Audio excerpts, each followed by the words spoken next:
प्राचीन समय में विद्यार्थी गुरुकुल में रहकर ही पढ़ा करते थे। बच्चों को शिक्षा ग्रहण करने के लिए गुरुकुल में भेजा जाता था। बच्चे गुरुकुल में गुरु के सानिध्य में आश्रम की देखभाल किया करते थे और अध्ययन भी किया करते थे। एक गांव में एक अर्जुन नाम का भी लड़का रहा करता था। अर्जुन को भी सभी की तरह गुरुकुल भेज दिया गया। वहाँ आश्रम में अपने साथियों के साथ घुलने मिलने लगा, लेकिन वह पढ़ने में बहुत ही कमज़ोर था। गुरुजी की कोई भी बात उसके बहुत कम समझ में आती थी। इस कारण सभी के बीच वह मजाक का कारण बनता था।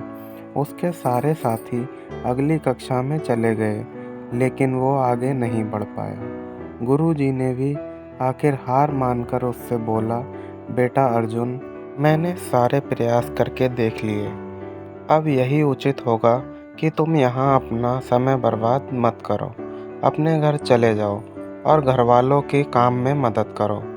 अर्जुन ने भी सोचा कि शायद विद्या मेरी किस्मत में नहीं है, और वो भारी मन लेकर गुरुकुल से घर के लिए निकल गया।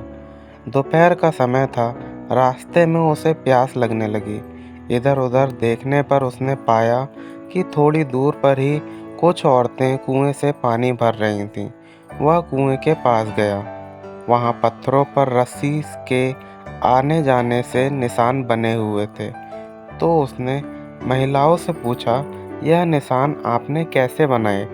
तो महिलाओं ने जवाब दिया, बेटा, यह निशान हमने नहीं बनाए। यह तो पानी खींचते समय इस कोमल रस्सी से बार बार आने जाने से ठोस पत्थर पर भी निशान बन गए। अर्जुन सोच में पड़ गया। उसने विचार किया कि जब एक कोमल रस्सी से बार बार आने जाने से एक ठोस पत्थर पर गहरे निशान बन सकते हैं, तो निरंतर अभ्यास से मैं विद्या ग्रहण क्यों नहीं कर सकता।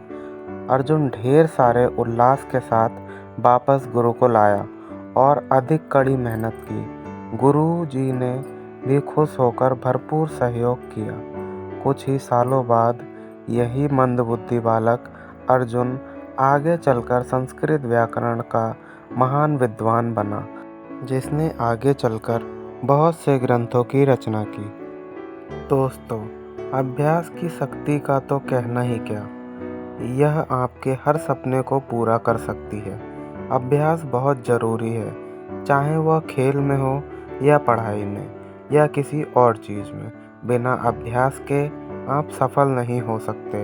अगर आप बिना अभ्यास के केवल किस्मत के भरोसे बैठे रहोगे, तो आखिर में आपको पछतावे के सिवा और कुछ हाथ नहीं लगेगा।